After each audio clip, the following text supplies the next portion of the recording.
Première apparition publique pour la reine Elisabeth depuis que les Britanniques ont décidé de sortir de l'Union européenne.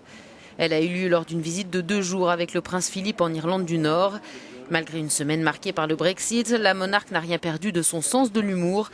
« Je suis toujours en vie », a-t-elle ainsi répondu au « Comment allez-vous » du vice-premier ministre d'Irlande du Nord et leader du Sinn Féin, Martin McGuinness. Dans cette région autonome où 56% des électeurs ont voté pour rester dans l'Union européenne, le Brexit a fait l'effet d'un coup de tonnerre. Les républicains du Sinn Féin ont immédiatement appelé à un référendum sur une Irlande unifiée, une demande adressée au futur Premier ministre britannique.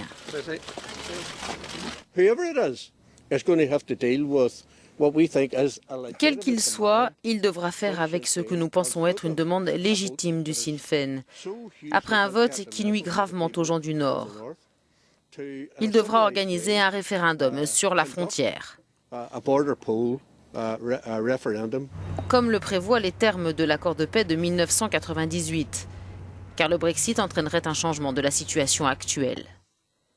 La frontière de 499 km entre le Royaume-Uni et la République d'Irlande est des plus poreuses. Difficile de réellement la matérialiser. Des fermes, des petites routes et même des familles entières vivent à cheval entre les deux pays.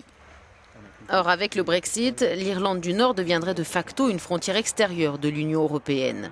Les frontaliers craignent que Londres limite alors la libre circulation des personnes. Ce serait une catastrophe.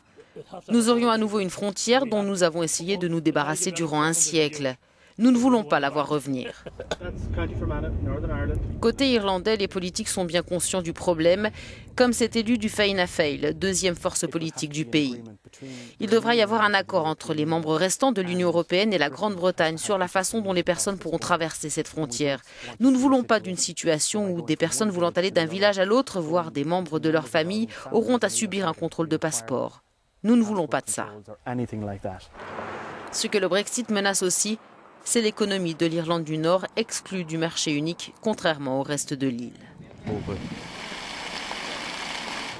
Une famille sur 4 en Irlande du Nord dépend des échanges frontaliers, du commerce. Cela représente 50 000 emplois. Nous devons faire en sorte que cette barrière ne se dresse pas à nouveau.